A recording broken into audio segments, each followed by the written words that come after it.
Thanks. We have a lot to go over, especially since this is our last meeting before we break. So I don't have to, you told me I don't have to read the, okay. So we'll start by taking attendance. Katie? Here. Bud? Here. Marlene? Here. Renaz? Cynthia? Here. Belinda? Here. Amelia? Here. Carrie? Here. Am I missing anybody else? And Renaz, if you could just note, I know for sure that Emmy and Finn are not here tonight. Mm-hmm. Jen is coming. I know that. Okay, great. Good to see you guys. The first item on the agenda is approval of the minutes from our May meeting. Before we take a vote on that, does anybody have, I didn't hear back with regards to any modifications or edits or anything like that. Does anybody have anything they want to add before we, Amelia? Yeah, just one thing at the very end, and thanks Cynthia for compiling all of that information. I agreed to do the annual report in lieu of being a recorder ever. And it sounded as if I think the term was for 1 month, and my proposal was that I would agree to do the annual report, but not be a recorder for the fiscal year. So it's not a big deal. I just want to make sure it's in the record. Yeah. Thanks for clarifying that, because So it took a month. It doesn't might not have necessarily missed mean that. Yeah, I Okay. might have misinterpreted, but thank you. That's Cynthia. important. I just want to clarify that. Any other changes or adjustments that need to be made? Okay, can I have a motion to vote on the approval of minutes? Oh, Bud, did you have something to add? I was going to make the motion. Okay, I move that we accept the minutes. can we have a second? Renaz? Okay, Bud? Marlene? Abstain. Renaz? Okay. Cynthia? Yes. Amelia? Yes. Carrie? I wasn't here. Okay, Abstain. Jen? Actually, I don't think that I was here at the last meeting either. In May, okay, and I am a yes, so is that enough to approve? Yeah. Okay, so the minutes from with the amendment that Amelia would like made with regards to the annual, her compiling of the annual report, the minutes from 5/19 have been approved. Do we have anybody on public participation tonight? And I am anticipating we do. We have two members of the public here, so if either of them want to speak, if you could just raise your hand on Zoom, I can move you over. Otherwise, I'll assume you don't want to speak.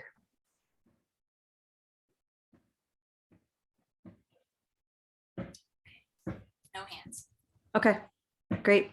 Thank you for attending. Just a note on that, and we're going to get to it. Sit down here somewhere. Yeah, recruitment.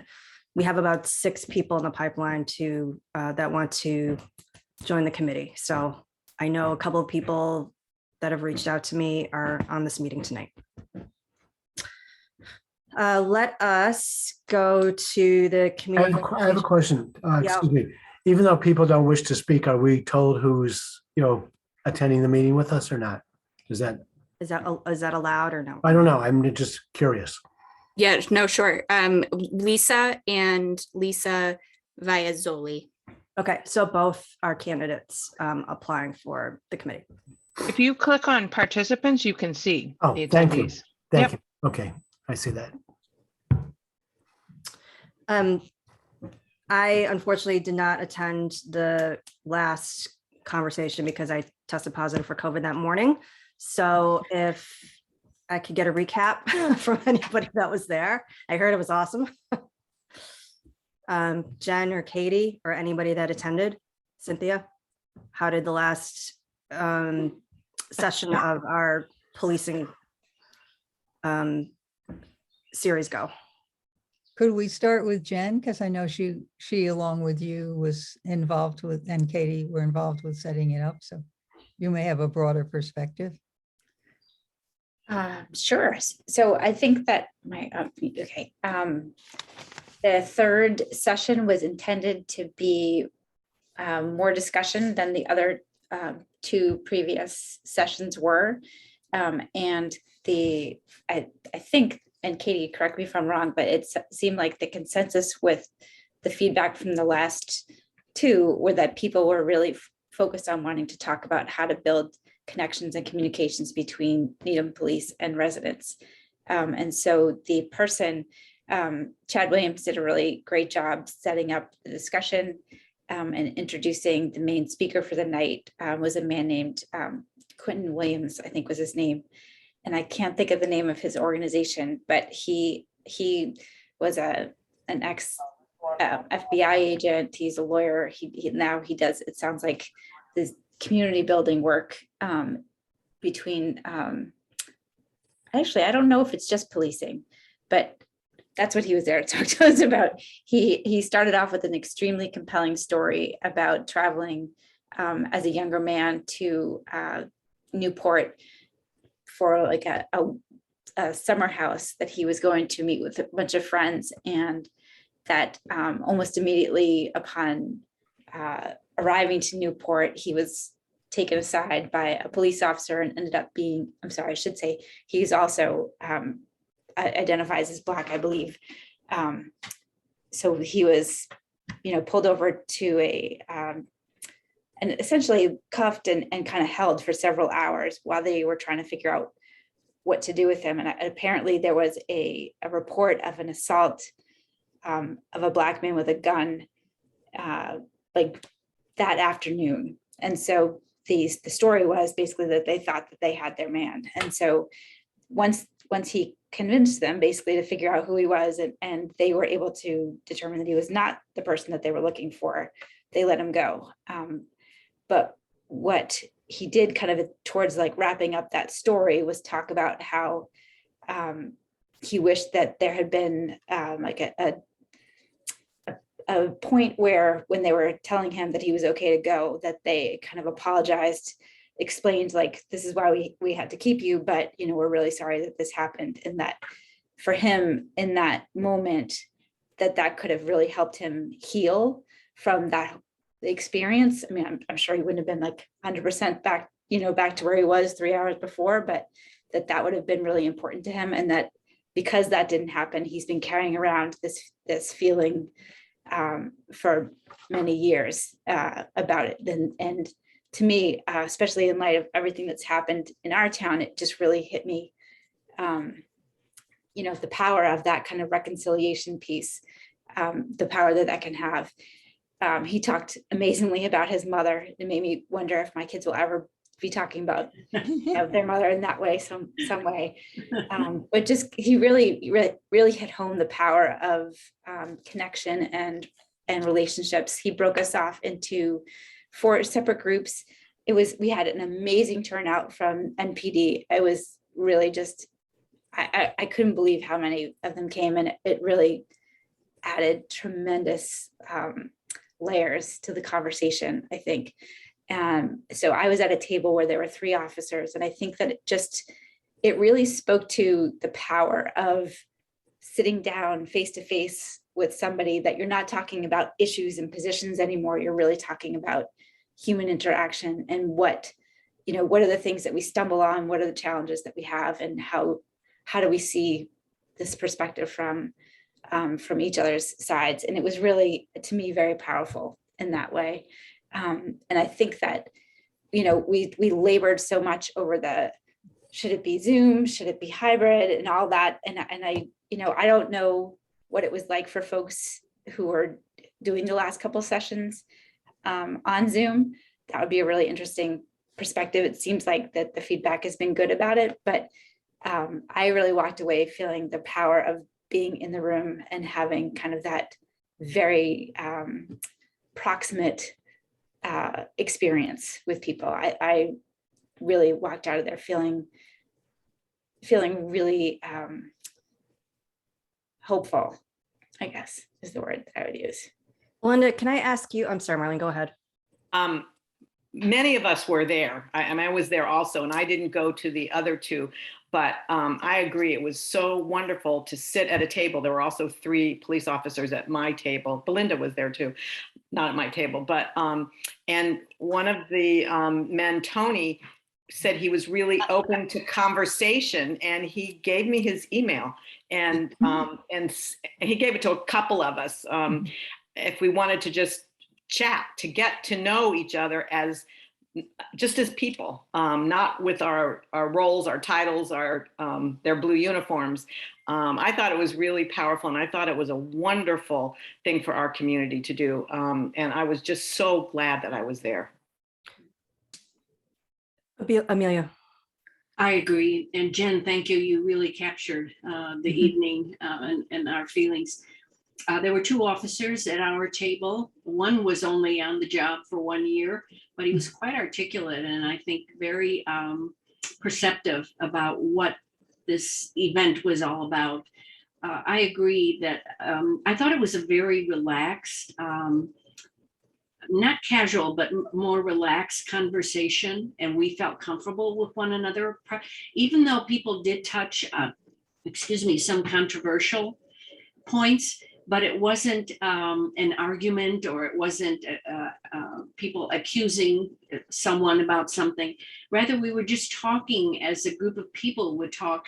And I thought this final session really lived up to the title, Connections, Cops and Community, because that's exactly what happened. We really came together.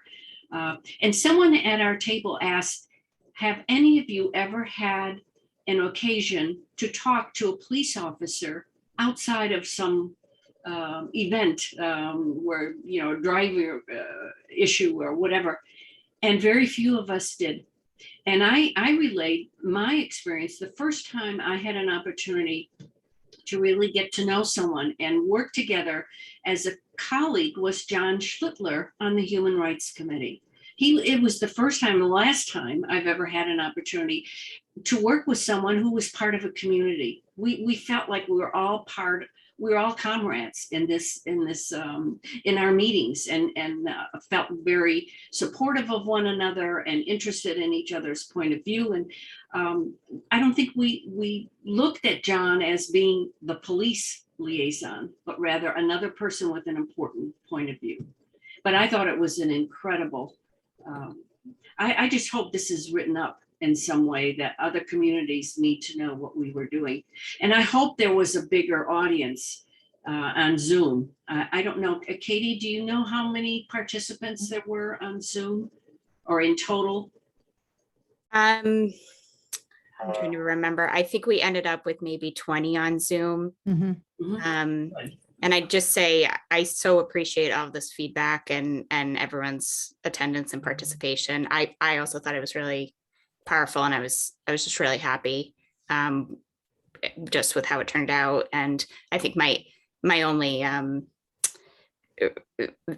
thing I wish we can improve, and this comes up all the time, is attendance and turnout, because I think for the people who were in the room, I found it very valuable, and I wasn't even able to participate in the small group discussion. And it's just too bad it was such a small group relative to, how many people I think truly are interested in this topic. So I'm curious what Belinda thought. Yes. Or if you talked to, any of your colleagues, and what kind of feedback.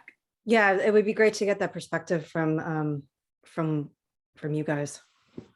So we all enjoyed being there. It's good when we speak with the community on a different level. Usually, like you alluded to, that we go there when there's a problem, and that's when we speak to people. So it's good that the community realizes that we're human beings too. And, we do make mistakes. And I know the chief said that at our table. And it's just good to get others' perspective, but also for the others to get our perspective. I mean, we spoke of fear at our table, and community has fear. Well, we do too when we pull over a vehicle at 3 a.m. in the morning and we don't know what we're pulling over. So it's a different type of fear. And I even brought up, the chief has a different type of fear than I do because he's a male and I'm a female. I mean, if I get pulled over by cops, my car broke down. It was many years ago, but I wouldn't even put down my window because I'm a female and it was late at night and it was dark. So we all have different levels of fear. But and we discussed this at our table, that it's the partnership. And I think the community doesn't really know how many partnerships we have and how many sub-partnerships within those partnerships and how everyone's working together. And Renaz, you brought up, we should put it on Facebook, what we do, but then it goes back to trust. Others trust us to help them and they don't want to be named or anything like that. And we have officers that would spend their own money to help kids that need stuff for dorms and stuff. So there's a lot that we do, but it was good to sit there and chat with everyone. And that was the overall consensus. Great. Well, I just wanted the people to know how much you do, because I know the whole thing is just what it was about, how I feel when I run and I see a police car and I feel comfortable and I keep running in the same area because that's how I feel. And I feel sad that my friend who is a different race, she doesn't share my feelings, you know what I mean? I have so many friends who are police officers, so I know people, and it's just, I like if you can share some stories like what you do, but then again, you said some people don't like to say names and stuff. This is very unfortunate, because I see you a lot in my neighborhood, and I know how much you do. So, and I was so happy to sit next to you and meet you in person. So thank you. You're welcome. So it's funny because I often say we're horrible cheerleaders for ourselves. The fire is really, really good at that. But what we do is just our job. So for us, it's second nature. So we don't think twice about it. And we don't want the pat on the back or anything. We just want to change, help someone in their time of need. Amelia. I'd like to hear from Cynthia. She had some wonderful ideas we were at the same table. And at the end of the session, we talked about ways to make more connections. You had some great ideas. So I want to say I was there for all three, and I was champing at the bit to get into the interaction things. On the other hand, without having those, it really helped if people could be at those sessions, because it got you thinking, what is policing the first time, and then thinking about the specifics of the school resource officers. And then I think what the speaker did was set a tone and developed like a container that we all fit in because of his background and perspective. And then the kind of question that he posed, I think it was something like, what do you think is the most essential problem or work or concern? I can't remember the question, but instead of getting right into areas that might be disagreement, it lifted us to something that would be a common place. Oh, at the end, people were coming up with ideas, and I thought, well, about how people could get to know officers more. And I was thinking there are a lot of block parties in town, and that would be one way. But there were a lot of really good ideas. And I was I know somebody at my table who has had some interactions or lack of interactions, that she wanted more interactions around some of her concerns. And I didn't feel her carrying that. I mean, she may still feel that way. She just fully participated. So the way the evening was set up, I think it drew people in, even people who have had some very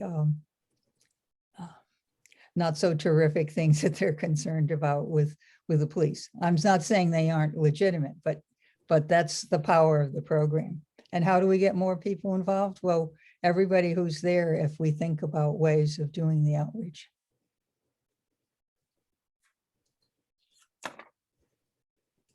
That sounds awesome. Jen.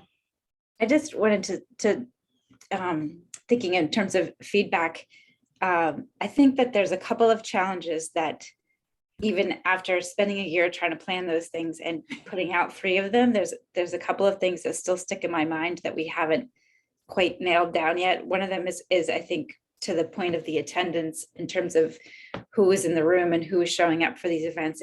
It still was pretty much the same people that usually come to these events. So I think that part of us being able to draw in new people, I don't necessarily think we hit that very well. And the other piece of it is harder for me to articulate, but I think in terms of thinking about the impact of these discussions, I don't know if we yet have a very good mechanism for being able to really get the perspectives of, I think particularly the Black residents and people who come through Needham. I think that, it's one thing for me to say I walked out with a whole bunch of warm fuzzies, but I wasn't feeling particularly fearful of the police even before we started the project. And so I don't know that we still have, particularly when we were trying to figure out the planning around the second session with the school police officer, we had really no way to tap into what the experience was from the perspective of the students of color at Needham High. That we didn't have a very good on-ramp to figure out how to do that.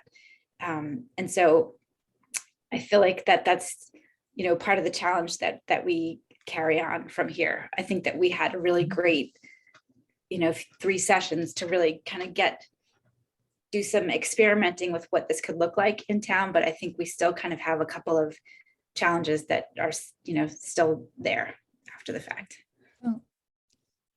Cynthia.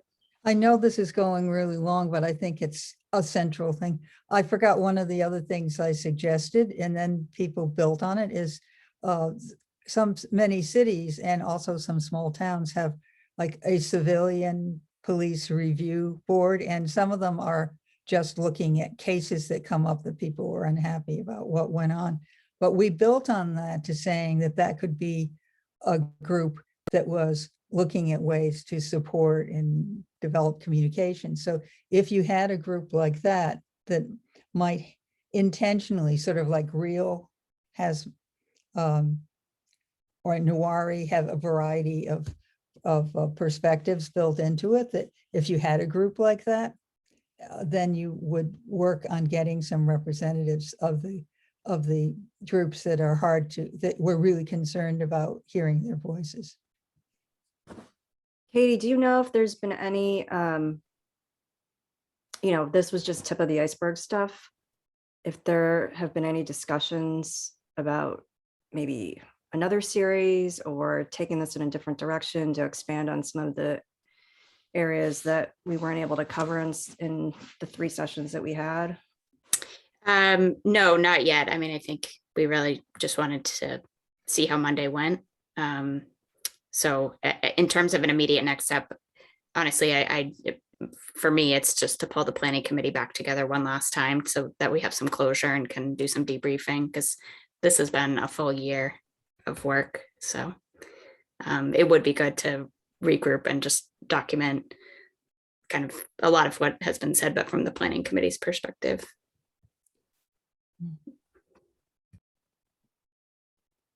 Does anybody else have any other comments or feedback?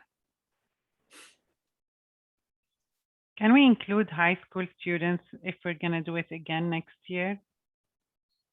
Can we invite them? Were they invited? There were quite a few at the second one. Oh, okay. And I dragged my poor children to the 2. So, I mean, there wasn't an explicit invitation, but it also, I feel like it was open to all. Mm-hmm. I feel like we also had some conversation about not trying to put pressure on the students of color at the high school to come and be the spokespeople for their whole, for everybody's experience. I think that there was some intention into not try to track people down to kind of force them in a position of having to represent in that way. Mm-hmm. There could be a program that's specifically at the high school during the time kids are in school where you could then have representation from a lot of different groups. So you're not focusing only on them, because that would be good to hear. Yes, I agree. We should do that. Anyone else? Okay, thanks. I feel good about the work that we did, and thank you guys for attending. So it was great. Yay. Just a quick on the Pride and Juneteenth, everything's been kicked off, the tree's up. Yay, it's great. A lot of work. So I'm hoping that, with the marketing that the town's done and through our networks, people have gone out and seen the tree and have been paying attention to the Facebook posts. Does anybody have any feedback on those two initiatives that we kicked off? I saw the tree when I was at town hall, and I thought it was great. I was proud that it was a Human Rights Committee endeavor. I thought that was really good. I was happy today to see that the town is going to be closed. Town offices will be closed on Juneteenth. And I also got a notice from our synagogue that they will also be closed in observance of that. So I don't know if the other houses of worship are also going to be closed, but it's getting momentum and people are finding out about it. I think it's great. Great. It's an official mass state holiday, so like schools and government offices have to close. On Monday. Correct. Right. It's just Massachusetts, right? It's not national. Yeah, It's it's not federal yet. It's Oh, not federal yet. Oh. No. I thought it was. It's not. It was too. I don't think it is. Is this, well, one thing, thought Biden is the did stock that. market open? Because that's usually tells whether it's federal or not, really.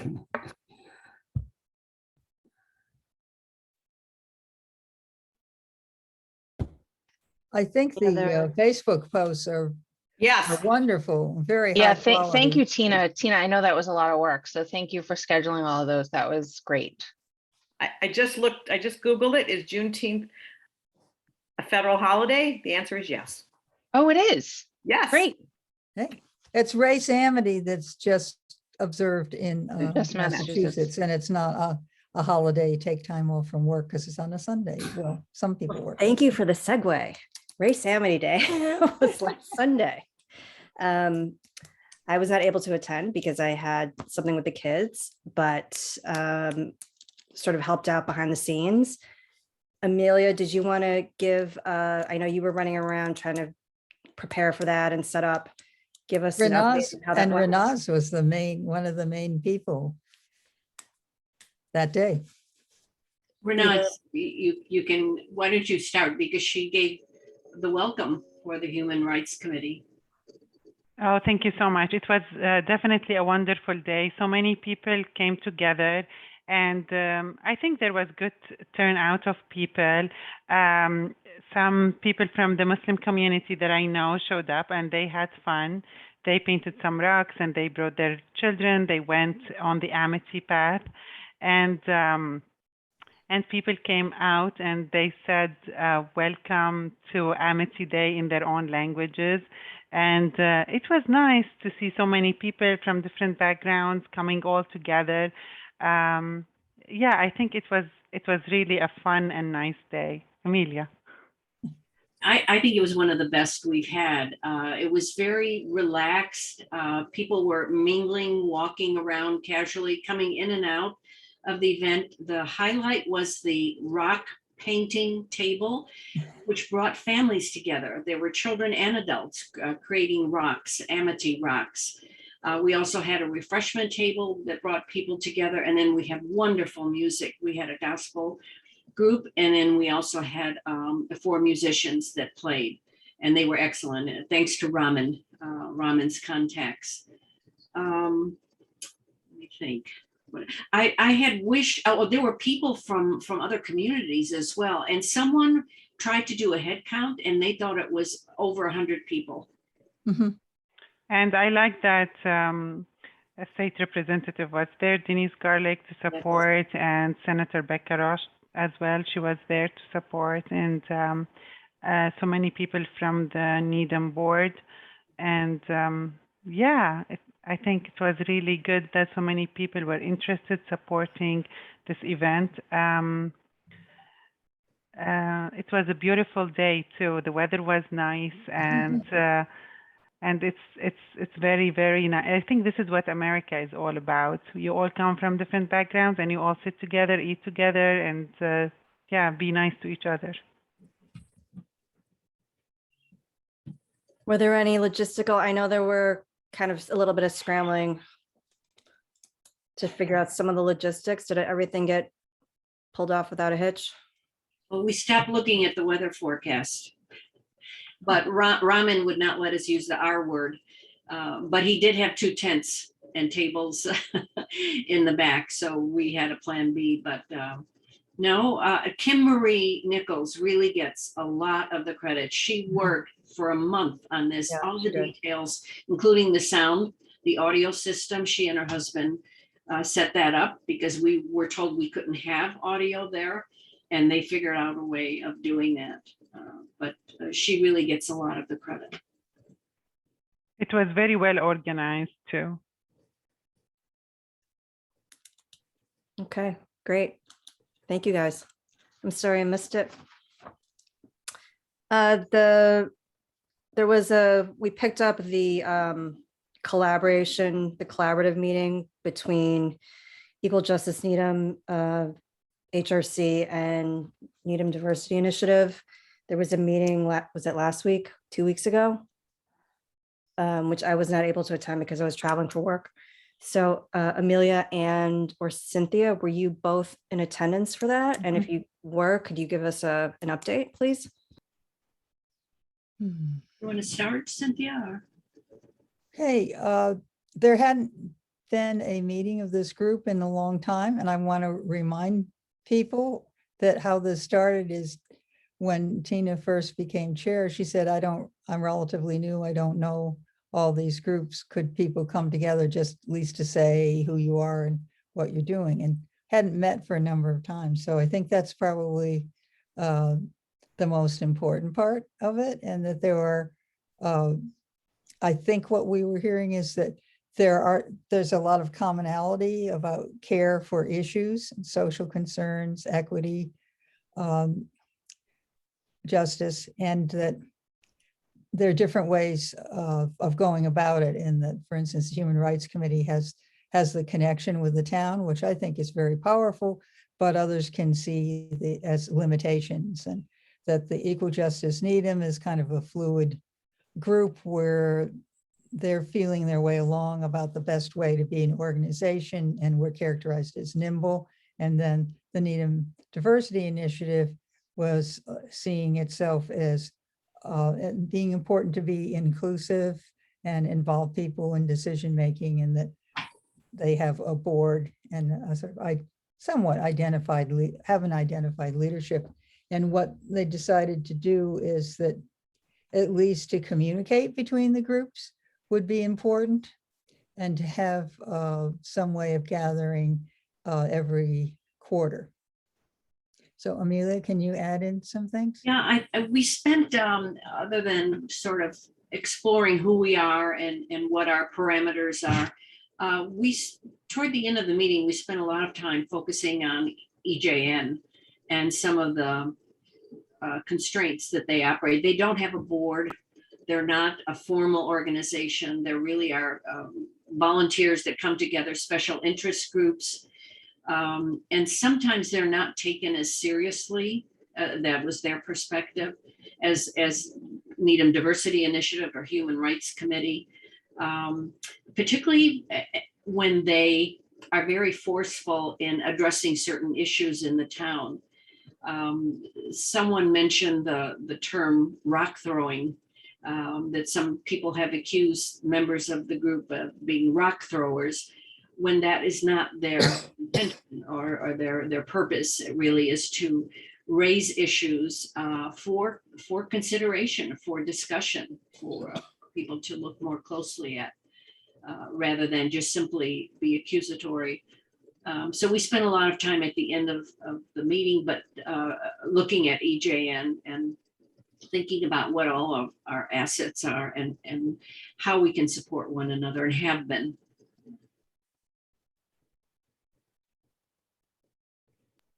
Did, because I saw that some of the email that was going around after the meeting. Did the representatives from Equal Justice Needham have any thoughts as to why that was the perception, that was their perception? Yeah, well, I don't know if it was the perception of people in the community. Right. Was there something specific? I don't remember a specific It comment. was actually Noah Mertz, who is one of their leaders, who articulated that. So it wasn't coming from Human Rights Committee or NDI. It was something. So I don't think people wanted to get into specific times or people who had done those things. They were just saying that that was one of the things that they were up against, was that perception that had come from some kind of experience. Okay. And did you guys feel like the meeting was productive? Yeah. Absolutely. I think we supported one another, especially Equal Justice Needham. Oh, there was a specific thing that came up that we were able to get a better understanding of. Some people from EJN was saying, well, they hadn't been included in the Needham Resilience Network, and somehow got that to Nicole, who said, oh, that's not true. There is a person in the network who is a member of EJN, but because they're taking their time, or they're not able to go public right away because of doing an evaluation with surveys and all, that perhaps that might have been the reason that she hadn't identified that to the EJN. Also, the way EJN is set up, they might not have run across each other, and that there's actually another person who had been invited who didn't have the time to do it. But that's an example of how a group can carry around the sense that they're not wanted or included, which turns out, fortunately, not to be the case, so that having a broader group to hear concerns helps us to work them out, so it doesn't become a barrier in the future. And I also want to add, we also mentioned the great job that EJN is doing through their videos in addressing or highlighting the different groups in town and some of the work that the groups are doing. So they play and it's very much appreciated, and there is a great deal of respect for what they are doing. Okay, great. When is the next meeting, or when sometime in the fall? September, I can look it up. September something. Do you remember, Amelia? I think we said we'd meet every 3 or 4 months. I can't remember. I've been in so many meetings. I thought there was a meeting in July, part of the NDI meeting or something. I thought that's what the email said. I think I have it written That down. might have been back in June but there's Well, so when they- many groups that have proliferated, I can't keep track of. I don't know if this is, I'll tell you what I wrote down, but I mean, I wasn't able to attend the meeting, but yeah, I have July 13th, Wednesday, July 13th, 7 p.m. Maybe that's not happening, but I have it down on my calendar. The I meeting, and they may be coming for a segment of the meeting. Yeah, that's it.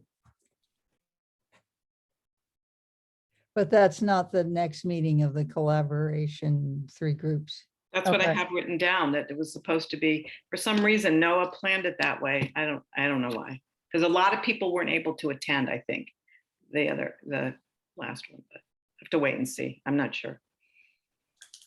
I can follow up with Noah and ask him. Anybody have any additional comments or questions? Okay, thank you both for that update. The next item on the agenda is the Voices in Unity meeting proposal. Amelia, this was something that you asked me to put on the agenda.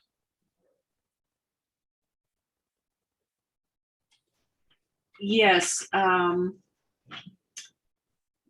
Cece had started a chain of emails encouraging or calling our attention to the fact of all the horrible things going on in the world right now and how we might respond in a more global way. And what she suggested, I'm just looking at, is planning an event. Let me just see if I can find my notes. Having all the groups in town, and not only groups, but individuals, all people who are interested in joining, is planning a major event, a collaborative and well orchestrated event, where we would send a message in response to what is happening around the world, as a united front for Needham. And this was very general, and we talked a little bit about whether we would do something individually, whether it would be concrete actions, or whether it would be something where we would have events throughout a period of time, or whether it would be a call to action that each group would ask the community or ask its members to take some action, like calling their representatives in relation to gun violence or whatever, but we would address certain issues. This was just at the very beginning, and Cece made a video, and she was, unfortunately, she was not at the Voices in Unity meeting a couple nights ago, but we did hear her video, and it was sort of just sort of a brainstorming, a lot of ideas. Marlene, were you at the meeting too? Maybe you could chime in. Yes, I was there, and I think it came at the end of the Voices in Unity meeting, so we didn't really get to talk about it in great depth. But I did hear in the group some people felt that we should be working more on a local level. Did you get that feeling, Amelia? So, and unfortunately, Cece wasn't there to sort of help present it. I mean, she did a nice job on her video, but we couldn't ask questions. And I think it's sort of in an incubator stage, and it needs more hashing out. So I don't know if that's helpful, but. The reason I mentioned that, this was the last meeting for and one of the points that we addressed at the meeting is, do we continue as a Voices in Unity group? Have we benefited? And we spent the first part of the meeting talking about our impressions of attending the meetings and what we got out of the meetings. And I think what most people said is that they found it very helpful, and that we were able to address general issues on a more philosophical, a higher, more global level, as opposed to just individual action points that we could take to our groups. And I think the consensus was that we want to continue to come together, and maybe Cece's idea, which was presented at the end of the meeting, might be something that we could focus on when we come together again. I don't remember, when were we going to meet again? Not till the fall. Yeah, we won't meet in the summer. Yeah, we won't meet in the summer, but I mean, one of the big differences in Voices in Unity as opposed to these other groups is that the schools are represented. Yes, you made that point. That's a good point. Yeah, which, we don't have in the other groups. So. And I think someone also mentioned the Interfaith Clergy Association. Yeah, people talk about wanting to have representation from the Clergy Association at Voices in Unity. We also have a wonderful facilitator. I think paid by the schools, Gary Bailey, who is just an incredible resource and a wonderful facilitator who's done so much of this work. So it's just a pleasure to be in his presence. Is there anything that the group needs HRC to think about or sort of noodle over the next couple of months before your group meets again? I don't think so. Amelia, do you? Well, I don't think so. I think we have to perhaps look at what we've done in the past and what the next steps might be, and when we meet in the fall, and then we could come back to the committee. Okay, maybe even get Cece to present to us just to get an idea of what her ideas are, and really get more specifics on what she's thinking about, because that sounds like it would be a pretty big undertaking for just one organization to take, right? Mhm. One of the things that I think in the beginning, when she was first sending out the emails, she, I think, wanted to know, sort of take the pulse of how Needham feels about things, because we don't really know. You know, as we said we see a lot of the same people at a lot of these events, and you know, the people who we don't see, what are they thinking about and what do they care about? So I think that's one of the other things that she was interested in. Amelia, do you agree? I agree. It was very general, and I think it was presented to us for a discussion, which we didn't have. I think we need to go back, but she does have she did make a very nice video, which we could perhaps share. Although I think we'll be beyond that, beyond the idea she presented there. But anyway, that might be a good starting point in the fall for us to look at the video, if she agrees. Okay, great. Thank you. Yeah, keep us posted, please.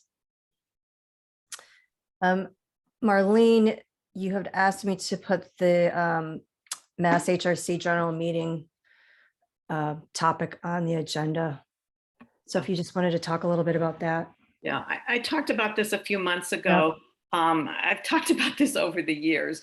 And the Massachusetts Association of Human Rights committees is a really active group that meets once a month and shares incredibly good information with each other. Like I'm on the mailing list, and you know, I'm seeing what every different town is doing for Juneteenth. So you can learn and say, gee, that's a great idea. Maybe we want to do that next year. And I think that it would be really great for us if we could attend most or some of the meetings there. I think I have all the dates for the next year, and I think it's too much to ask any one person to do it all unless there is somebody who wants to. It's on, I think, the second Friday at 9 o'clock, second Friday of the month. But I thought maybe if we could rotate and sign up the way we sign up to be a recorder. If people, and I know some people who are working wouldn't be able to do that. But if people would be willing to take a turn and then kind of report back to us what they've learned, and it's also a place to share and for us to be known. I just think it would be really valuable. I mean, I send a lot of the stuff to Tina, and I think it's a good resource. So I would like to propose that we become a little more involved that way. And I don't know how the rest of you feel about that. Marlene, is there a way for us to get on the mailing list so we can see the things that are going on? Also, I know you forwarded some things to Tina, but anybody can be on the mailing list, and anybody can come to the meetings. They're also done for the summer. They don't meet over the summer, but they have speakers. They, and then these different groups share things. But yeah, you can certainly get on the list. I don't think it's quite the same just reading the minutes as I have gone to in the past to some of the meetings. It's kind of nice to be a player at the table, to put it that way. Amelia, I had difficulty getting on the mailing list. It was several months ago. I don't remember what the problem was, but do we contact the organization? Yeah, well, Adam LaFrance is the man I think who's in charge of the list. I can contact him if you want me to. If you could, no, that would be great. I'm just speaking for myself, but I think it'd be wonderful if all of us could get on that list. If there's a way for you, if you have connections with them, to say, gee, our group would really like to know more about what's going on. We'd like to be on the list. So does that mean people are not interested in attending the meetings? No, I'd be very interested in going to the meetings. As you know, I'm very involved in the Greater Boston Interfaith Organization, which is a big commitment. And but I'd certainly be willing to commit to going to at least one meeting a month, one meeting during the year. Okay, I'll find out about getting people on the list. I mean, I have the dates here if people wanted to sign up, and then I can send you the information if you. Arlene, did you say, is it on Zoom or is it in person? It's on Zoom. They used to be in person, and that was really hard because they were in Medford, but Cynthia. Suggestion that in an agenda item in September is we have the list of meeting times, and that we ask people to sign up. We might not get somebody for every month, but at least that would be more than what we have now. I would be easier being able to do that in September, but you want to wait because their first meeting is September 9th. Okay, so maybe somebody will take that, but to put it on our agenda saying this is one of the things we are doing this year and people sign up. So Marlene, I don't think we can do that tonight, essentially. right. So could you send me the, if you could send me the list, and then I can do what I have done in the past where people sign up for taking notes? Yeah. Okay, sure. And Marlene, you said more than one person would be able to attend the meeting. Oh, yes, as many people that every time they say, invite whoever you want. I mean, you don't have to go every time, but I just think it's an incredible resource. I mean, they had a whole big discussion about each group's complaint process, and people shared their complaint process. So I think that's really valuable for us. But yeah, I'm happy to do that. I'll find out how we can everyone can get on the list who wants to be on. And then Tina, I'll send you the dates. Great. Okay. Thank you. Thanks. Okay, as I mentioned, we have 6 folks that have expressed interest in joining HRC. Wow. And we have 2 slots to fill. Is that right? Okay.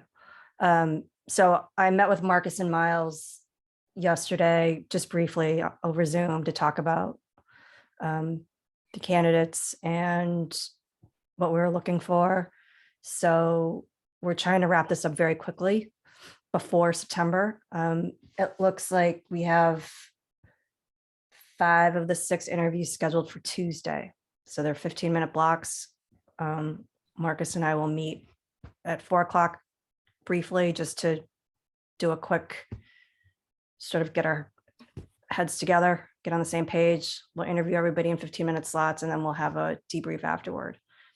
So I'm hoping by the end of next week, we will have a little bit more clarity on some members.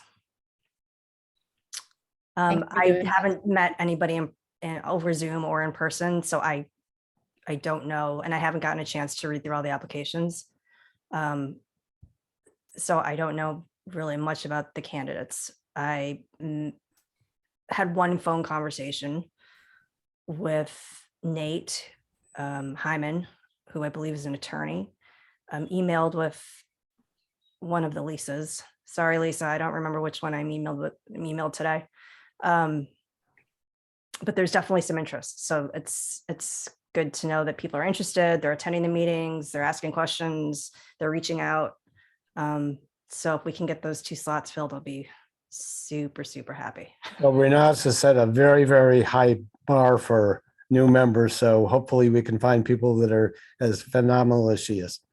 Oh, thank you so much. Thank you. Just made my day.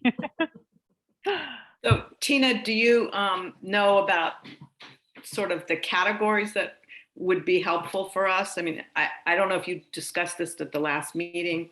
The categories of people that we, might be looking for. Oh, no, we didn't. We didn't, because at the time there was nobody in the pipeline. Yeah. But as I said, I don't know the backgrounds I don't know the demographics that I'm dealing with. I think it's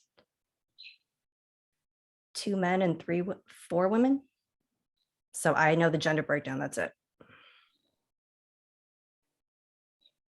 But Marcus is going to help me with the process and the screening, and it's helpful because he's been on the committee and he knows the kind of work that needs to be done and the responsibility and the time and the effort that needs to go into it.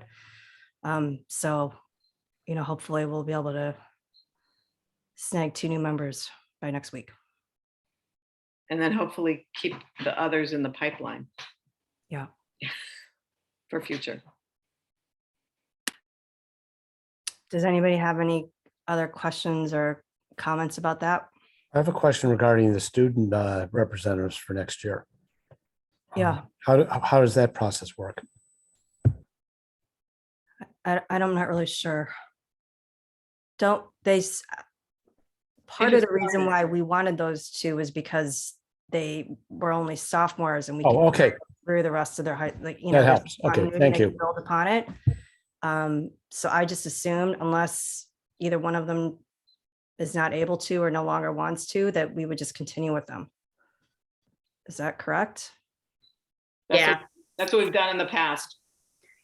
They're full members, so that it's similar to all of you. I think Miles reaches out at some point in the year and asks, do you want to keep on? And so yes, they're on still. Okay. They've been great to work with. I mean, from my perspective, they're energetic. They have a lot of good ideas, and they were pretty helpful with the Pride stuff. So I'm hoping they'll stay on. I wonder if we could reach out again to somebody in the schools to see if we can get anybody to start coming to the meetings again next year, assuming that the end of the world doesn't happen by then. Maybe they'll be able to start sending somebody again, even if it's not such a good cast. I'm happy to follow up. That would be awesome. I think because that was really helpful to have somebody from the schools. Yep.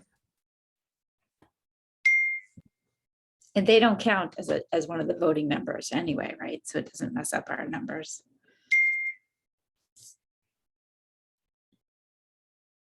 Thank you, Tina, for that's a lot of time you're investing in doing all the interviewing and stuff.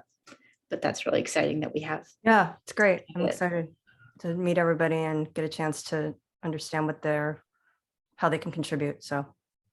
And it's really nice that you're included. The chair was never included in the past. Any other questions or comments? Okay, I'll keep you guys posted. Katie, I think Marcus was going to talk to you about this. I don't know if he had a chance to. Do you know, now that town meeting happened, if we have funding for the training? I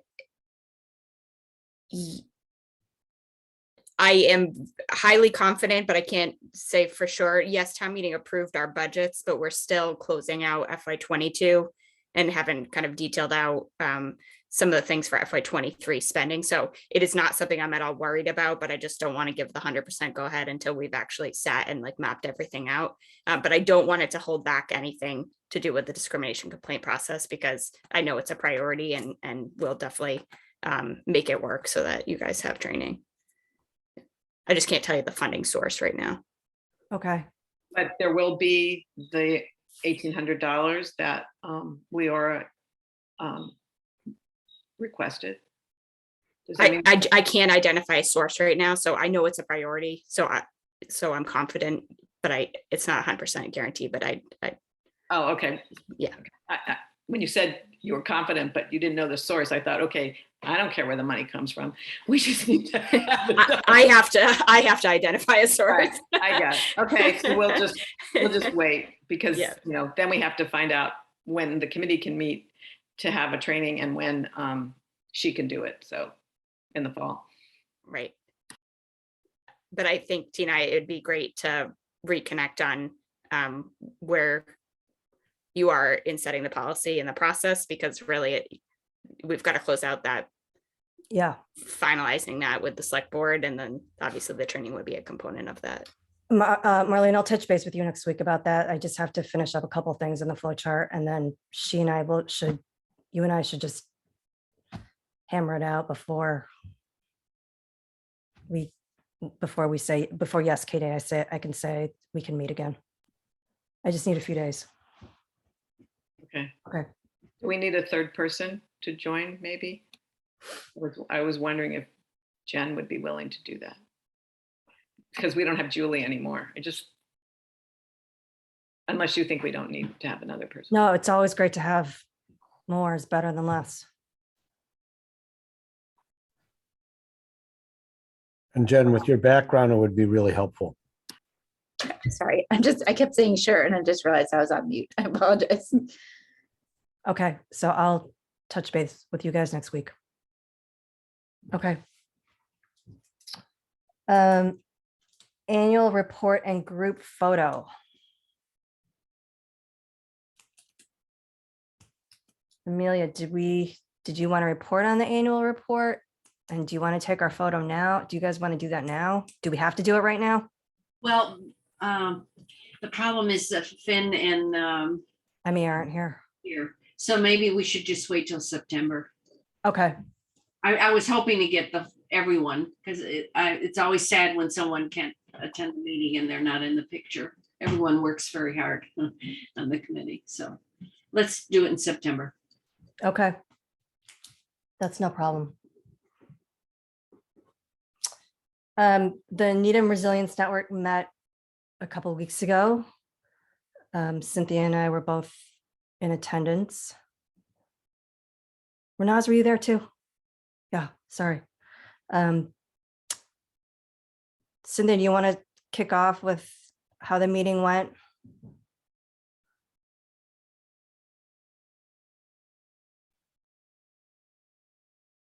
I think you're on mute. Building the network relationships continues to be an important goal, with the idea later on that we'll be able to fulfill the goal of working on actual problems as they come up. So they got a little closer to that the last meeting, working on skills for dialogue, developed a communications agreement for the group, and then in small groups, the group chose either how you feel about firearms or economic differences. And there were groups of 4 where we were applying some of the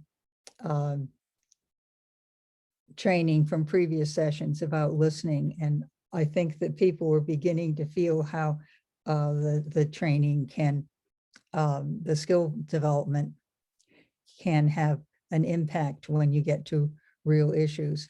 For the group bios, we heard from Bala Venkat, who's from the Indian community of Needham, a very vibrant community, and that she presented, and from Tim McDonald, who's the executive director, I have it right, of the Needham Department of Health, of all of their resources and outreach and programs.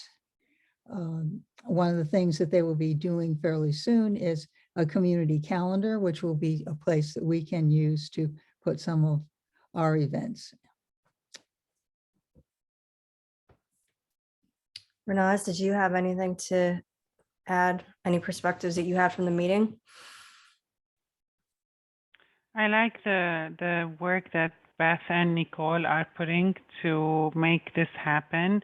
And it's just like creating some people are asking what is it, because we haven't gone public yet. And I didn't talk with, I don't know if Cynthia did, I didn't talk with the Immigration Task Force Committee about the Resiliency Network yet, because I did not receive any of the surveys. They said they're gonna ask us to go back to our committees and talk with them about.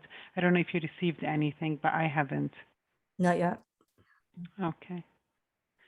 I like the work. They put a huge work in it. So hopefully it will be a good thing to bring the whole community again together, especially if there is any problem or something.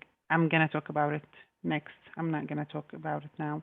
Like when something comes up that will affect the whole community, it's good that you have these connections that you can reach out to. You know, you have them just in your email address, and then you can reach the whole community.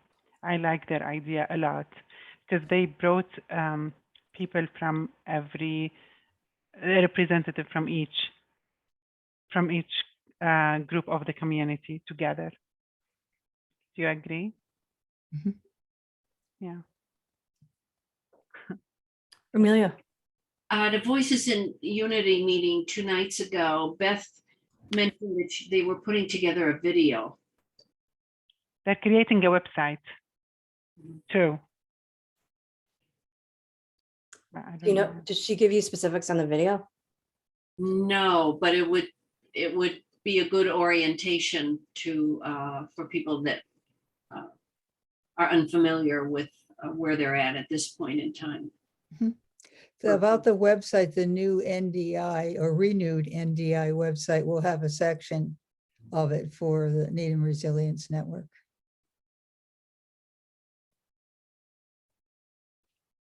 Yeah, I think it's going well. I mean, they're being very deliberate about the steps that they're taking before they go public with it. So I appreciate, as you do, Renaz, all the time and effort that's being put into this. And I think once we really solidify the training and get all of the pieces put in place, it's going to be a pretty powerful thing. So we'll keep you guys posted. Thank you. I want to, okay, so we only have about 20 minutes left. I want to jump, I'm going to skip my bit because there's been so much information that's been going around over the past 24, 48 hours about the email on the mapping project. Renaz, do you just want to talk about? Yeah, I just want to tell you what, yeah. And then I forwarded Yeah. his email to the group, and then Yeah. sort of snowballed into. Yeah, because I feel very bad because I didn't hear anything about it until this person came. When I introduced myself, I said my name and I said, I'm representing the Human Rights Committee in Needham.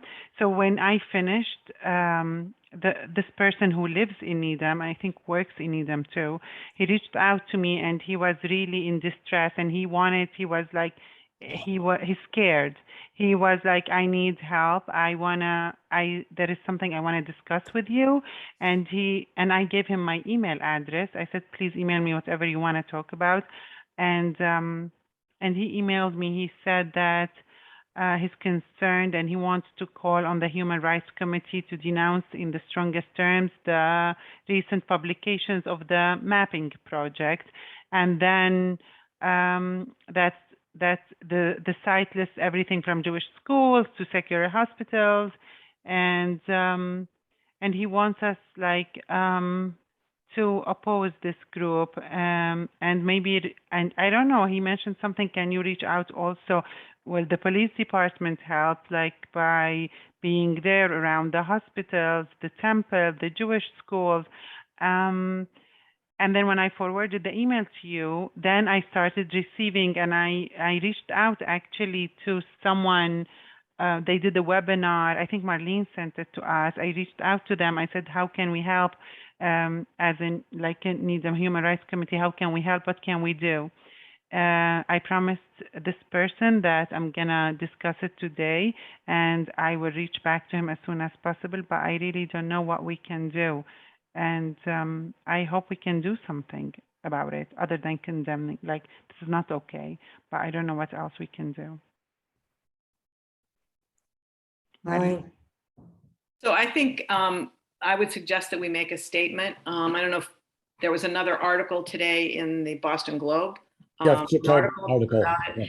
And I saw somebody sent that NDI said this was not something that they were going to get involved in. I think it really sits with us. But Denise Garlick mentioned it in Yes. her Garlic Today. notes or whatever today.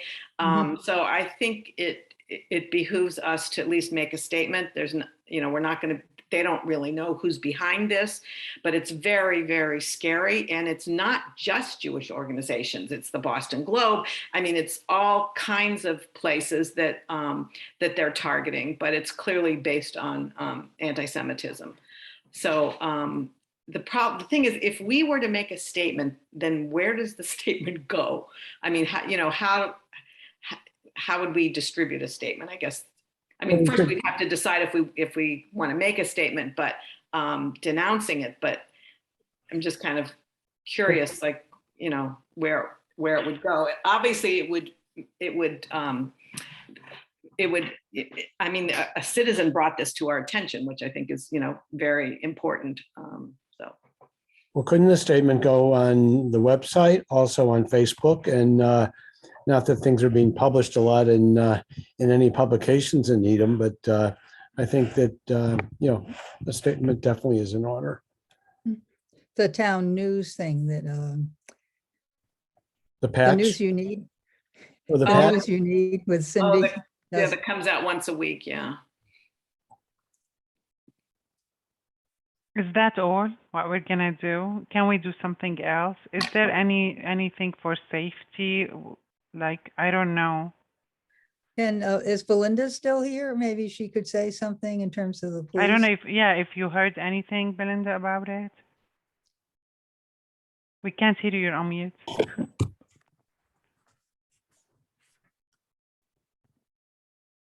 She's unmuting. Okay, sorry.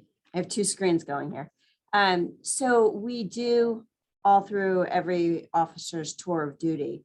We are always around the temples and we do security checks of the temples. So we do have a high presence everywhere. And we have great communication with all the temples. So. Has this particular situation or, the mapping been brought up in any meetings with the police department at this point?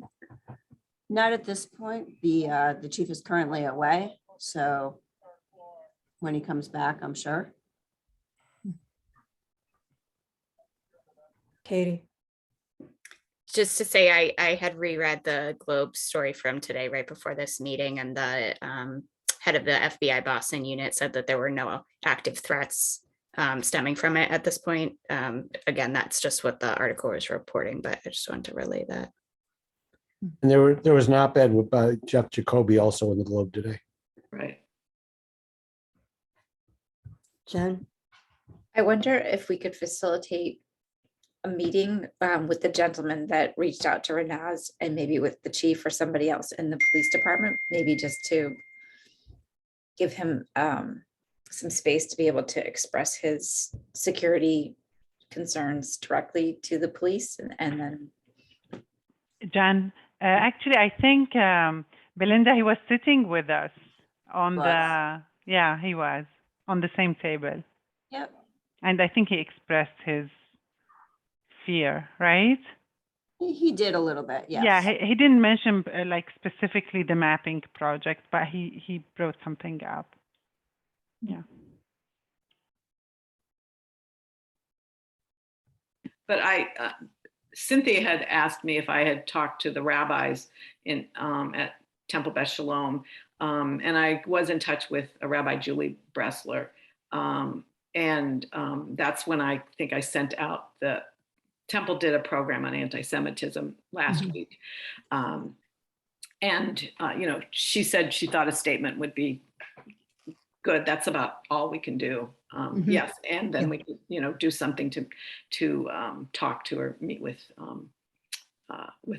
the man who brought it to our attention.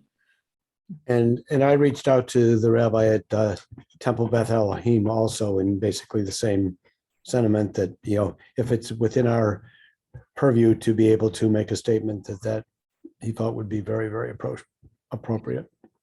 I don't know if any of you watched or saw that anti-Semitism program, but one of the things that came up that I had never even thought about is how much money synagogues spend on security, as opposed to churches.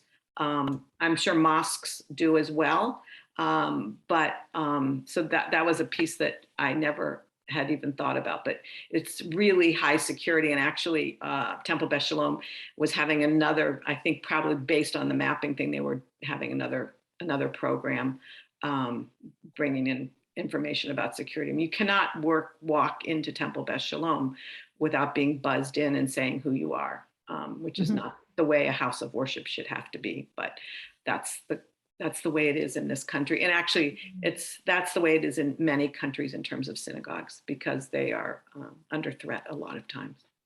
It's very sad, but in other countries, they can't reach guns easily though.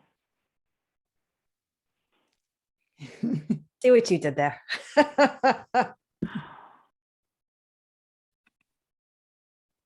Does anybody have any other comments or questions or feedback before we take a vote on the statement?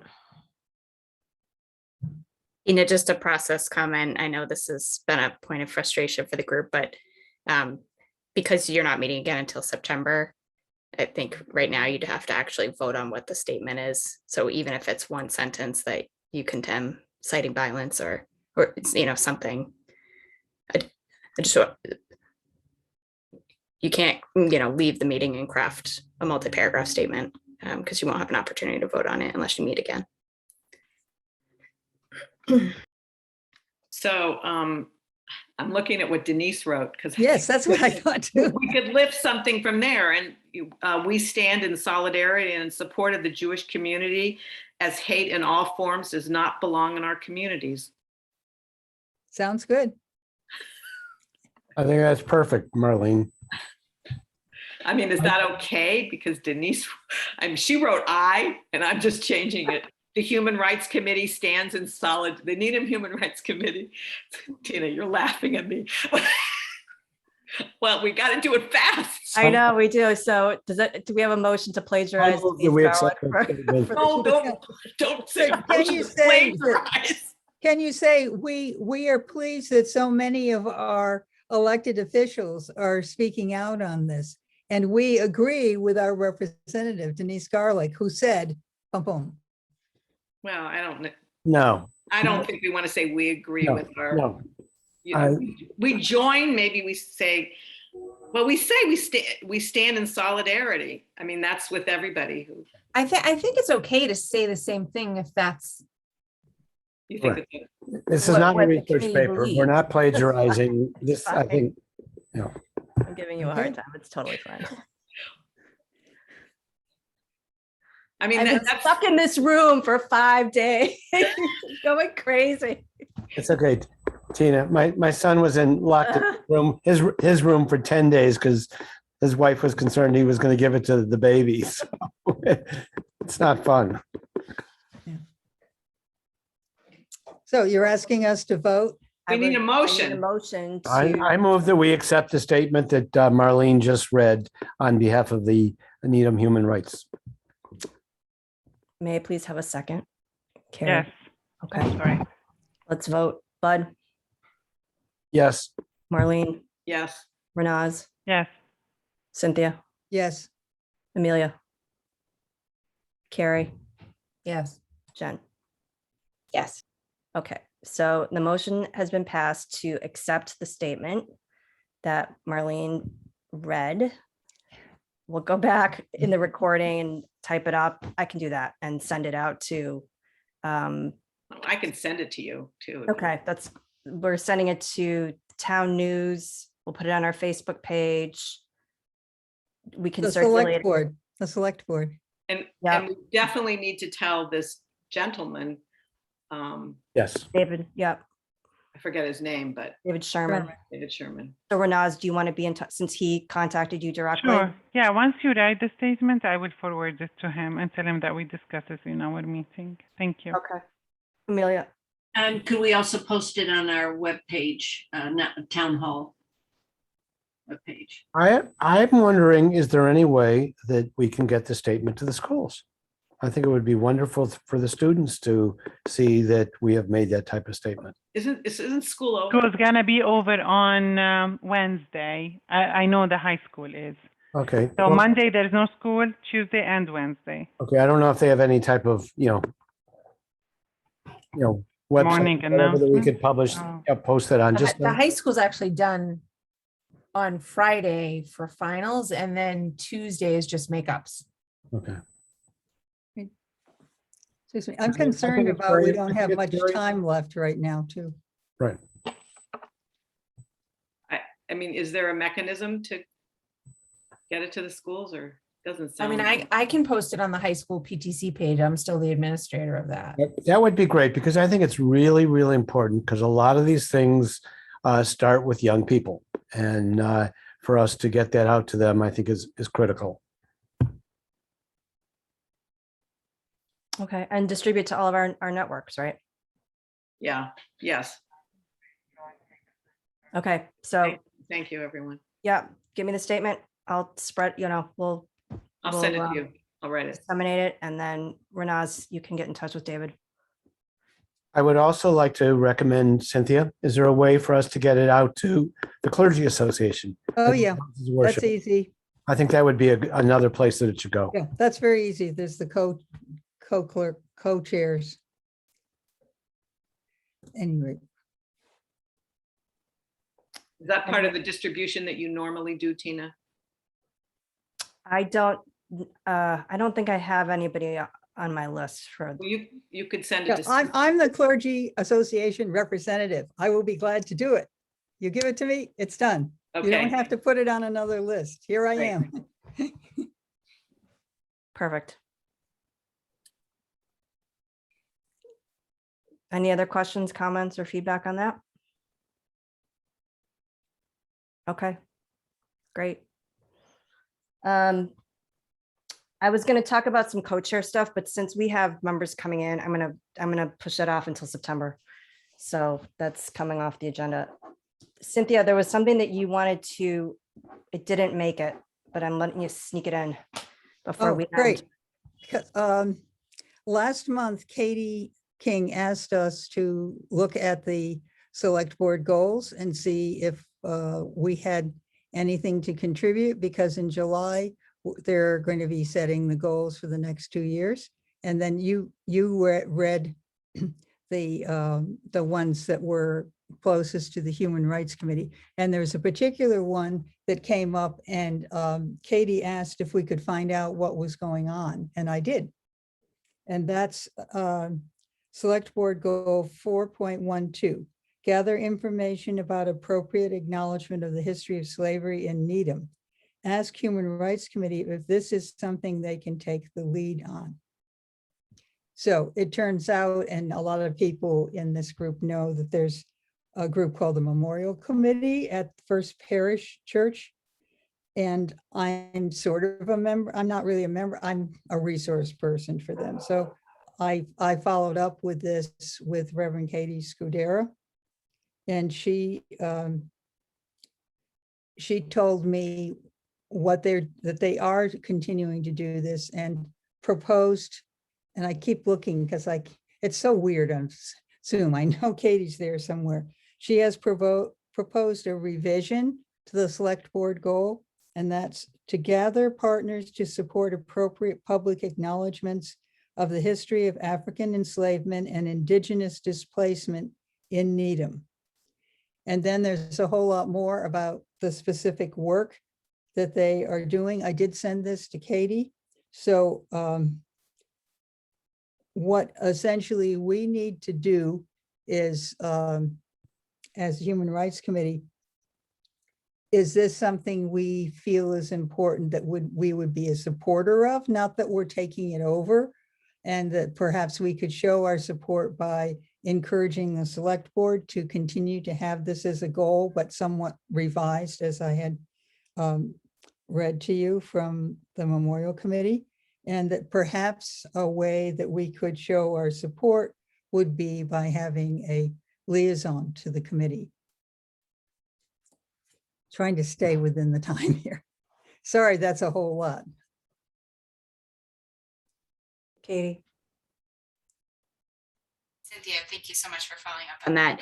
I just, to clarify, I'm just curious kind of how far along that work is, because it sounds like it's still maybe very early stages. So I guess I'm wondering if it's to the point where it's even actionable for the select board yet. And, you know, I do think if it's something that this group wants the select board to consider as a priority for them, it would be something that, in my mind, HRC would have to be actively involved in for it to make sense to be. If you're asking them to be involved in something, then it would be something you as a group would want to be involved in. So I'm not sure if it needs more time to get further along in the thinking. Yeah, my impression is there are probably some people in that group who feel that one of these, and there's several, you probably didn't have a chance to read it, that they're talking about things like a memorial of some sort might be an actual public art piece. It might be a walk through town. It might be, you know, various things. I think there's some people in the committee who feel like they're ready to make it happen now, but my sense, and maybe this is because it's my own personal bias, is that they want to move slowly and make sure that they are able to have voices involved so that it has meaning to the community and the different stakeholders, and isn't just, okay, now we have a new name for this place. It's done. Let's go on to the next thing.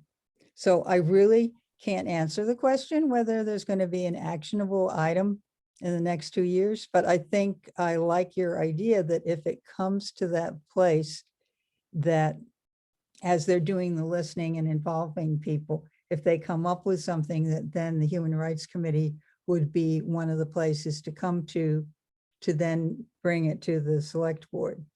Yeah. Is that what I'm hearing? Yeah. Okay, so I guess from that, my recommendation is that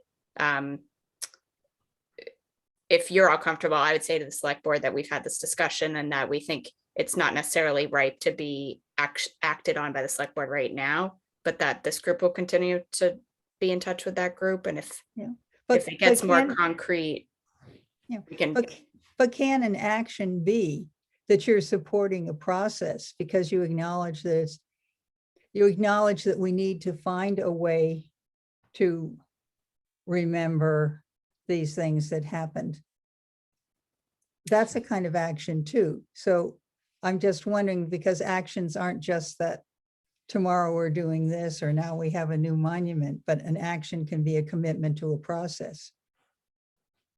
Maybe.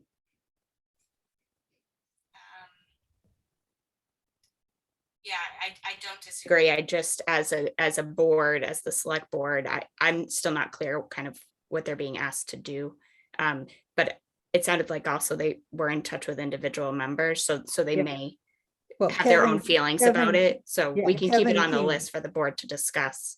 Right. So Kevin Keene has, I don't know if he's come to meetings or just talked with individuals. And personally, I would be unhappy to see there was some talk of renaming something after a Native American. And I don't know that that's a good idea or not, but I think to quickly do something is not a good idea.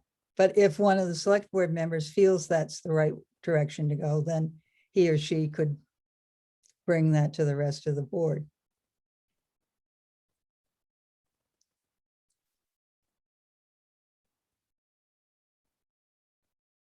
You're looking for something more concrete. Right, It just Katie? sounds like the group working on this initiative hasn't landed on what their request to the town would be. Mm-hmm. And so at that point, that feels like if we waited for that group to run their process and then be able to come to this group and to the select board and say, this is the process we run and this is the buy-in we've gotten and this is the direction we want to go. It just is sounding very early. Yeah, so if that happened within the next 2 years, they could do that. They don't have to wait for a 2-year cycle to pass. Certainly not. Yeah, the select board revisits their goals every 6 months or so. Okay, And great. they also end up personally being involved in a number of things that aren't on the goals. It's just the roadmap for the 5 of them because they have limited time and limited meetings to, change bylaws and fund things. So it's not an exhaustive list of all of the things the select board does. Okay, I said I would report back to them, so I think I have a sense Great. from what you're saying. But the other thing is, asking Tina, does the Human Rights Committee as a group want to say to the Memorial Committee that this is something that we think that we feel positively about that is happening, and let us know if you come to the point of things you want our help with? I think that sounds reasonable unless somebody else has any other thoughts about it.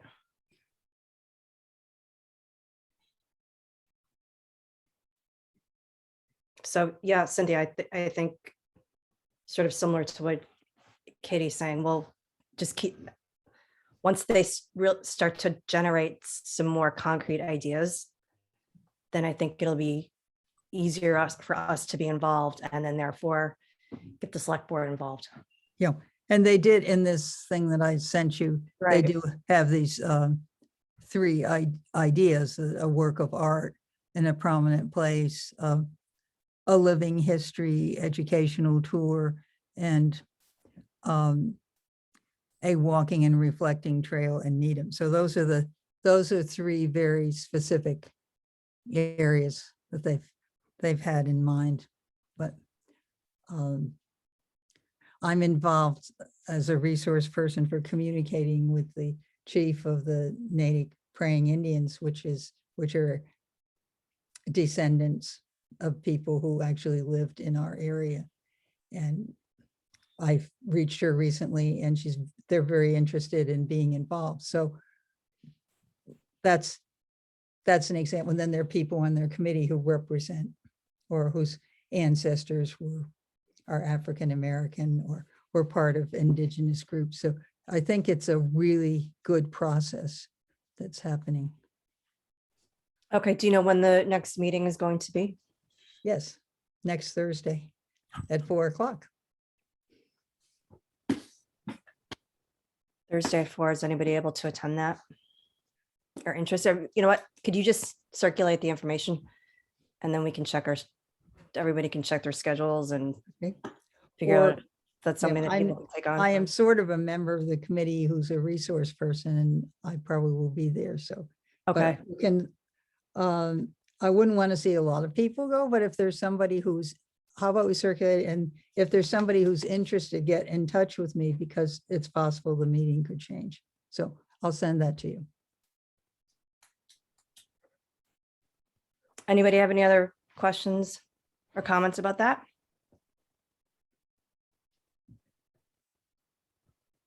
No? Good. This is your last chance before September. Anything else? I move that you have a speedy recovery. I want to say thank you, Tina. You have done a tremendous amount of work. And as I'm sitting here in this meeting, I can imagine that your to-do list right now is about 17 pages long, and this was our last meeting. And so not to discuss now, but I do just want to throw out there to the whole group, maybe it's time to go back to having co-chairs or at least a vice chair for. That's what I was going to say. We'll talk about it in September when we have more people. Yeah, but thank you, Tina. You really Yes. did a tremendous job and work for us. Thank you. Thank you. Thank you. Anything else, you guys? Motion to adjourn. A second. Bud, Yes. Marlene, Yes. Renaz, Yes. Cynthia, Yes. Amelia, Yes. Carrie, Yes. Jen. Yes. Thank you. Okay. Thank you, guys. Thank you. Feel We'll talk to you better. later. Have a Be great well. summer, Yeah. Have a everybody. good summer. Fair. Thanks. Thank you. Bye. Bye. Bye.